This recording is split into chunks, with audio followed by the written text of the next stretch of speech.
visit shopsmallfarms.com.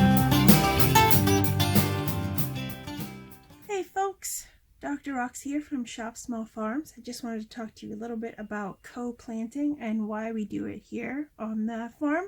This is going to symbolize one little space in the garden. Every line is about 6 inches worth of space. You figure about a 4x4 block is about a 6-inch cube. So, as you can see, I have some dice here. We're going to use these to represent our plants. We're going to start with our red ones, which will be our tomatoes. Now, tomatoes are usually planted 24 inches apart, so that's about 2 dice space in between them.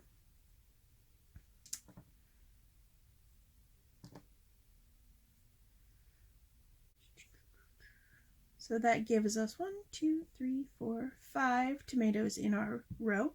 Now we're going to need enough space to, if this were on the ground, we'd need enough space to walk. If this were in a raised planter, we'd still need that 24 inches for our tomatoes. So the next row we are going to put is going to be our onions. That way our tomatoes have some extra room around them, but we're still going to go 12 inches.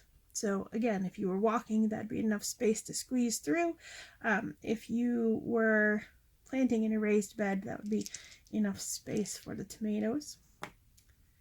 Onions are generally 6 to 4 inches apart, depending on how big and how long you're going to let them grow. So we're going to go ahead and put our 6. We're going to harvest them right after the first frost. So there are our onions. Now we're going to leave enough space to walk again, so another 12 inches, and we're going to plant some peas. For this one I have 2 variety of peas because I needed to use 2 colors of dice. So we're going to say the yellow ones are your sugar snap and the blue ones are your pod peas.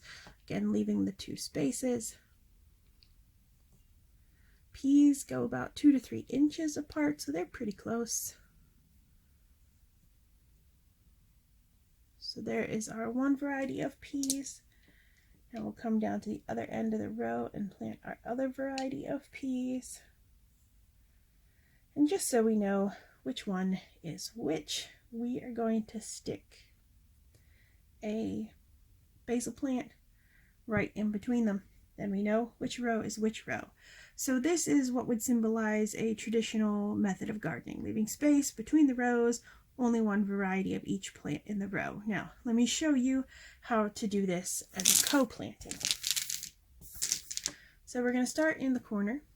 Our tomato plants are still going to need the same distance between each other. However, it doesn't have to be this way. It can be this way.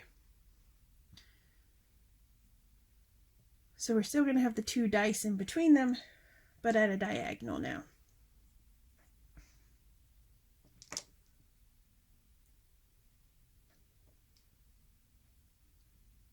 So there's our tomato plants. The next thing we're going to put in is our onions.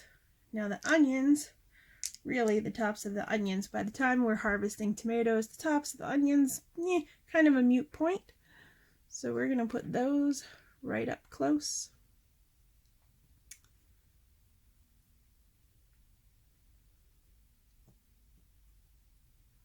To each other.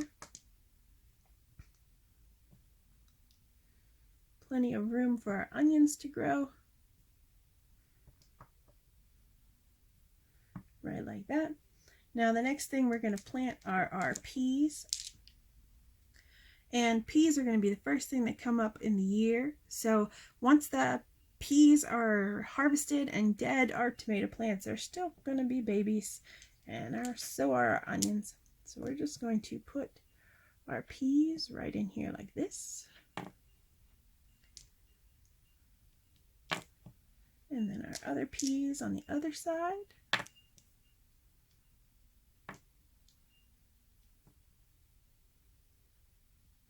Now I still want to keep that same basil. So we're going to pop it right there. We'll be harvesting it all year round. So instead of now taking up the whole bed like it was before, the same amount of food is only taking up that much space. So that's kind of why we do co-planting here at Shop Small Farms. First, as a space saver. Second, as a way to get 2 to 3 times the amount of food in the same exact space. And last, because each of the plants works off of each other. So when the tomatoes are still coming up, the peas are going to be harvesting. When you're harvesting the peas, you can be doing a second planting at the end of the first planting to get double the same amount of peas out of the same place, but you can leave the dead pea plants laying on the ground to help reduce weed load for your tomatoes and your onions, and also to put nutrients back into the soil. So thanks for joining me for this short introduction. If you have any more questions on how to co-plant, hop on over to shopsmallfarms.com, give us an email, drop us a line. We're on Facebook as well, and you can talk to one of our agronomy experts. Thanks so much. Bye. Visit shopsmallfarms.com.